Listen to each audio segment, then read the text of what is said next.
لو الزمن رجع بيا تاني وكان عندي اختيار ان انا يعني اختار الحاجات اللي الواحد عاصرها في حياته. اغلبية حاجات كتير قوي في حياتي مش هختارها، بس اللي هختاره الحاجة اللي ربتني وانا طفلة صغيرة، واختار خالة ام وحيد الجارة اللي كانت زي ام بالنسبة لي. الله يرحمهم يا رب ويغفر لهم ويسامحهم.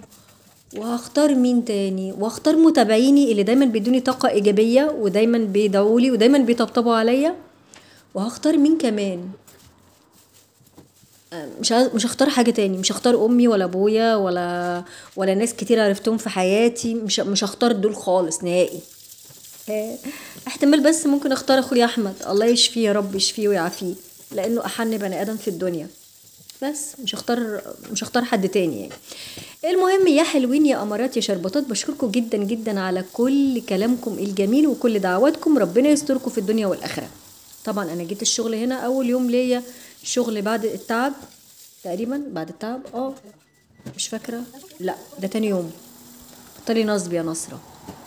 امبارح، لا انا امبارح ما اشتغلتش، اول امبارح. المهم، اللهم صل وسلم عليك يا سيدنا النبي. هنا جيت على طول على الحوض طوالي، غسلت بتنجان وشويته عشان بعد كده احطه في حله واكمره كده عشان ينزل ميته ويبقى جميل. وميه الشوي دي ما بنرميهاش، الميه اللي بتطلع منه دي بنحطها في النهايه في الفينش الاخير في الحاجه. وكنت جايبه جرجير وكنت جايبه بعض الخضار وبتاع. قلت ارتب كله كده بهدومي بعبلي بكله، لاني وقفت على الدائري حوالي نص ساعه واكتر من نص ساعه مش لاقي عربيه تيجي. المهم، عايزه اقول لكم ادم لما كانت عندي بقول لها انا اللهم صل وسلم عليك يا سيدنا النبي. هو انا يا ولاد قلت سلام عليكم ولا ما قلتش؟ يا دي النيله عليا يا ولاد، الزهايمر جاني يا ولاد. السلام عليكم ورحمه الله وبركاته. ازيكم يا حبايب قلبي؟ ربنا ما يحرمني منكم ابدا ويستركم في الدنيا والاخره. كل عام وانتم بخير، وكل سنه وانتم طيبين، وكل سنه وانتم دايما معايا منوريني وبتسعدوني وبتدفوني بكلامكم الجميل وحبكم وطبطبتكم عليا. ربنا يا رب يجعل كل كلمة طيبة بتقولوها لي في ميزان حسناتكم وفي حياتكم وفي أولادكم وفي دنيتكم وفي آخرتكم. آمين آمين يا رب العالمين.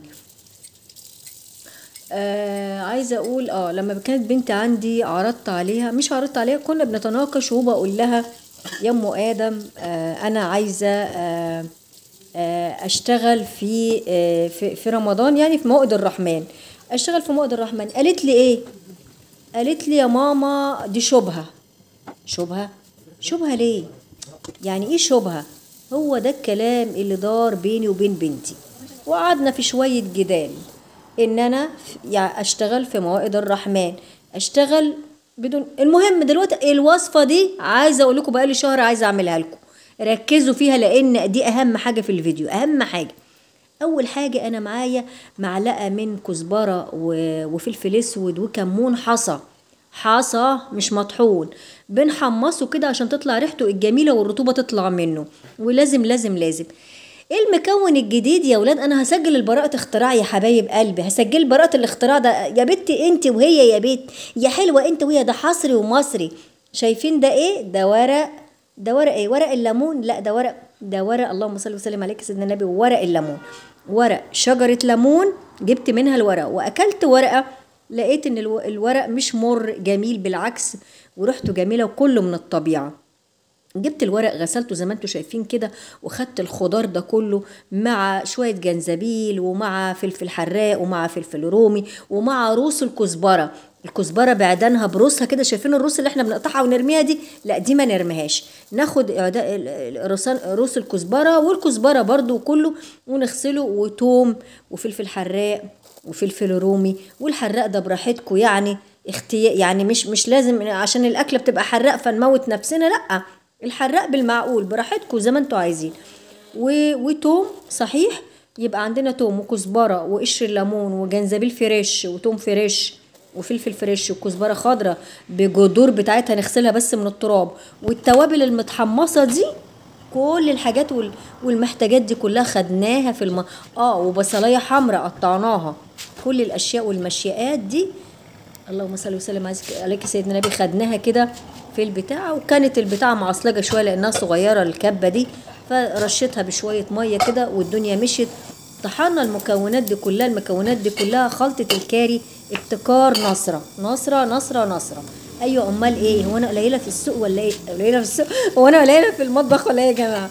المهم انا عملت الخلطه دي جميله جدا جدا جدا، جربوها ان شاء الله تعجبكم، وكلها من الطبيعه. المهم معانا قطعتين شويه فراخ صغيرين كده مقطعينهم مكعبات ومولعين، نزلنا عليه، حطينا معلقه زيت، حطينا مكعبات الفراخ يعني تتحمص شويه كده. معانا بصلايه ومعانا شويه توم، حاجات بسيطه. هنشوح البصل والثوم مع الكلام الجميل ده. وهنا الطماطم دي كنت بسبكها كده زي ما انتوا عارفين للطبخ، يعني بجيب 2 كيلو طماطم او 3 كيلو على حسب ما هعمل، وحتى لو فضل عادي بنصفيها وكل حاجه ونشيلها في الفريزر في كيس، مفيش مشكله. هنا نزلت البصل ونزلت الثوم واقلب اقلب اقلب، ولم لم لم لم الملس يا حلوه يا نصره. حبايبي الحلوين الغاليين جربوا الوصفه دي. ده انا يعني جزء من ابتكاراتي اللي هو الكاري، اللي هو ورق الليمون. طيب في حد هيقول لي دي بودره الكاري، تمام. واحنا بنشوح كده نزلنا بشويه بودره الكاري، وخلي بالكم يعني التوابل، الكمون والفلفل والكزبره كل ده والشطه والملح كل ده كان في الخلطه اللي انتوا شايفينها الجميله دي. الخلطه دي هنحطها في التلاجة او في الفريزر، نحط عليها ملح ونحط عليها شويه زيت، او ما نحطش شويه زيت، ونحطها في الفريزر. هنطبخ اي حاجه بالكاري ممكن ناخد معلقه من الكاري ده، وبالاضافه طبعا لبودره الكاري، وبالاضافه برضو رشه من الفلفل ورشه من الملح، وده حسب رغبتكم انتوا. ده اعتقد الوصفه يعني انا حاسه انها جميله، ولما دقت الفراخ لقيتها مش وحشه، حلوه برضو. وعايزه اقول لكم ايه بقى لما نعمل الكاري ده ممكن نعمل ايه. طبعا لو كان عندي مرقه كنت حطيت، بس للاسف ما عنديش مرقه، حطيت شويه ميه. وبعد كده اللهم صل وسلم عليك سيدنا النبي، دي كوبايه من الزبادي.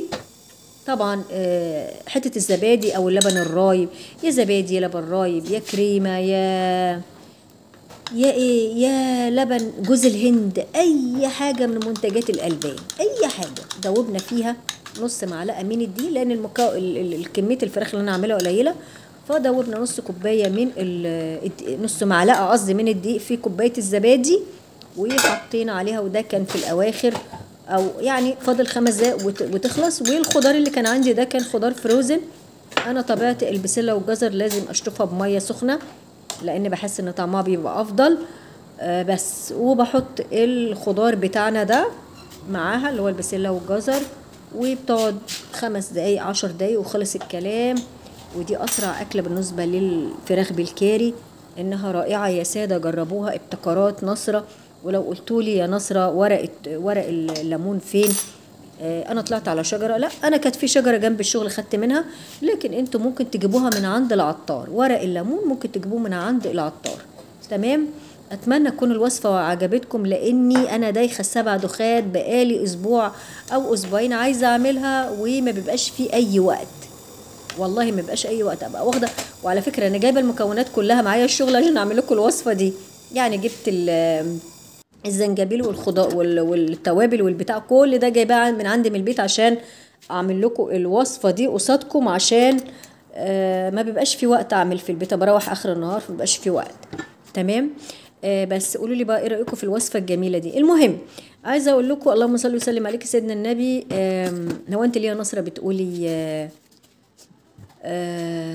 بتقولي لو كان في ايدي الاختيار يعني. والله الحمد لله، يعني مش عايزه اديكم ثقه سلبيه، الحمد لله اللهم لك الحمد والشكر رب العالمين، بس ده احساسي، يعني احساسي في اخر الزمان، او احساسي في اخر العمر بالنسبه لي انا يعني.